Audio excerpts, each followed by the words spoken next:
አሰላሙ አለይኩም ወራህመቱላሂ ወበረካቱ። ውድና የተከበራችሁ የቻናሌ ውድ ቤተሰቦቼ እንዴት ናችሁ? ደህና ናችሁ ወይ? ለቻናሌም አዲስ የሆናችሁ ላይክ እና ሰብስክራይብ ሼር እያደረጋችሁ አበረታቱኝ። እንዲሁም ነባሮች ቪዲዮውን ላይክ አድርጋችሁ እስከ መጨረሻ እንድትከታተሉኝ በአክብሮት ጠይቃለሁኝ። ስለምትሰጡኝ አስተያየት አመሰግናለሁ። ዛሬ የአባታችን አደም አለይሂ ሰላም የመጨረሻው ክፍል 3 ይሆናል ኢንሻአላህ። አብራችሁኝ ቆዩ። አደምና ሐዋ በልጃቸው ሀቢል ሐዘን በጣሙኑ ስለተጎዱ አላህ ሸይስ የሚባል መልካም ልጅ ሰጥቶ ሐዘናቸውን አስረሳቸው። ሸይስ ማለት የአላህ ስጦታ ማለት ነው። እንደዛ ብለው ሊሰይሙት የቻሉበት ሀቢል ከሞተ በኋላ አላህ እሱን በምትኩ ስለሰጣቸው ነው። በሰው ልጅ ታሪክ አላህ ሱብሓነሁ ወተዓላ 104 መለከታዊ መጽሐፍትን ወደ ተለያየ መላእክቶች አውርዷል። ከዛ ውስጥ 50 በሸይስ ነበር የተወረደው። ለመጀመሪያ ጊዜ በጥበብ የተናገረውም ሸይስ ነው። ለመጀመሪያ ጊዜ በወርቅና በአልማዝ ንግድ የመጀመሪያውም ሸይስ ነው። ለመጀመሪያ ጊዜ በሚዛን መገበያየትንም የጀመረው ሸይስ ነው። ለመጀመሪያ ጊዜ ከምድር ማዕድናትን መውጣት ያስተማረውም ሸይስ ነበር። በሀገራችን ላይ የሰው ልጅ ሁሉ የዘር ሐረጋቸው ከሸይስ ጋር ነው የሚገናኙት።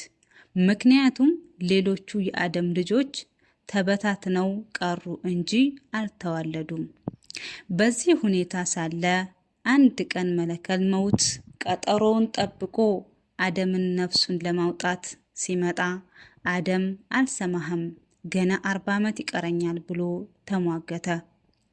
መለከል መውትም በእርግጥ እድሜህ 1000 ነበር፣ ግን ያኔ ለዳውድ ከኔ 40 ቀንሳችሁ 100 ሙሉለት ብለህ ነበር አለው። አደምም ምንም ማውቀው ነገር የለም እንዴ እንዲህ ብዬም አላውቅም ብሎ ድርቅ አለ። ያን ጊዜ አላህም የምስክር ወረቀቱንና መስካሪ ያደረጋቸውን መላእክቶችን እንደ ማስረጃ አቀረበበት። አደምም አመነ። ለዚህም ነው የሰው ልጅ ዘንጊና ከሃዲ የሆኑት። ያን ጊዜ አደም ምክራዊ ኑዛዜውን ለልጁ ሸይስ ይናዘዝ ጀመር። የቀንና የሌሊት ክፍለ ጊዜ አስተማረው። በሁለቱ ክፍለ ጊዜ ውስጥም የሚደረጉ አምልኮዎችን በዝርዝር አስተማረው። ቀኑ ጁምዓ ነበር። አደም በጣም ታሟል። ልጆቹ የሚያደርጉት ጠፍቷቸዋል። በዚህ መሃል አደም ለልጆቹ የጀነት ፍራፍሬ እንዲያመጡለት አዘዛቸው። እነሱ የጀነት ፍሬ የት ይሁን ምን አይነት ይሁን የሚያውቁት ነገር የለም። ብቻ ሰብሰብ ብለው ፍለጋ ወጡ። በፍለጋ ላይ ሳሉ መላእክትም ተሰብሰብ ብለው ከፈን፣ የሬሳ ሽቶ፣ መቆፈሪያ፣ አካፋ ምናምን ይዘው ሲያልፉ ተገጣጠሙ። ከዚያ መላእክቶችም ለአደም ልጆች ወዴት ነው የምትሄዱት አሏቸው። ልጆቹም አባታችን ታሟል፣ የጀነት ፍራፍሬ ስላሰኘው ልንፈልግለት እየሄድን ነው አሏቸው። መላእክቶችም አባታችሁ አብቅተዋል እና ተመለሱ ብለው ልጆቹን ይዘው መለሷቸው። ይህ ማለታቸው መሞቻው ሰዓት ደርሷል እና ምግብ የሚፈልግበት ምክንያት የለም አሏቸው።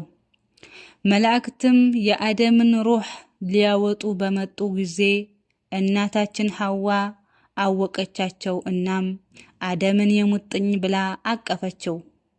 አደምም እንዲሞት አልፈለገችም። አደም ገለል በይልኝ፣ ከኔ ራቂ፣ እነሆ የተሸነፍኩት ባንቺ ነው አላት። አንቺ ነሽ ከዛፍ እንድበላ የገፋፋሽኝ፣ ደግሞ አሁን ሌላ ነገር ማድረግ ፈለገሽን አላት።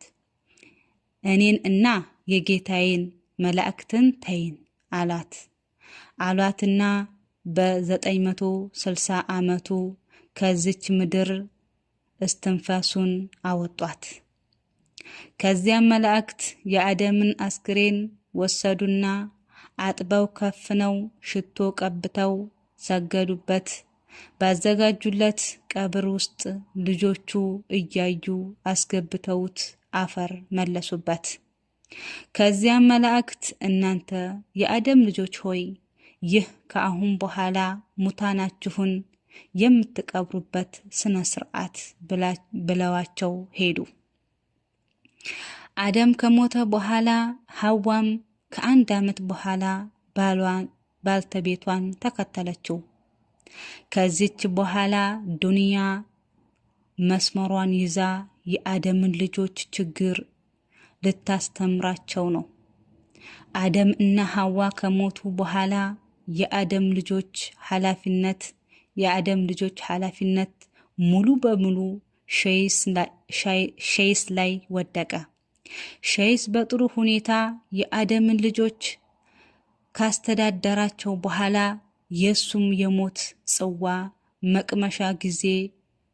መቅመሻ ጊዜው ደረሰና ለልጁ አኑሽ ኑዛዜውን ተናዝዞ ነፍሱን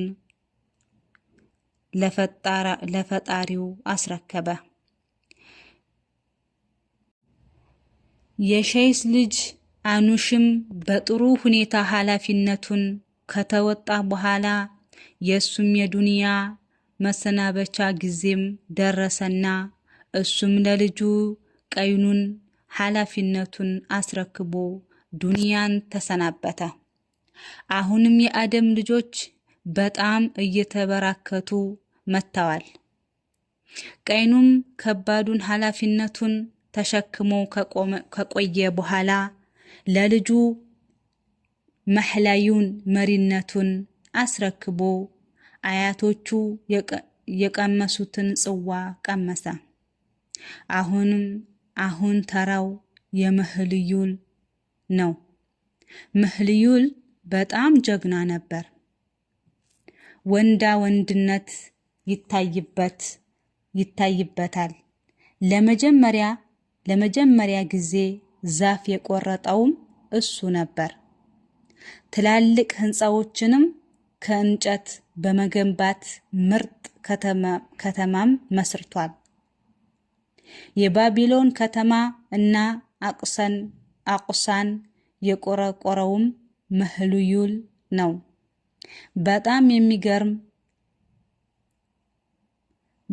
የሚገርም ዘውድም ነበረው። ንግግሩም ማራኪ ነበር። ንግስናውም ለ40 ዓመት ያህል ከከረመ በኋላ ነፍሱን ለፈጣሪዋ አስረከበ።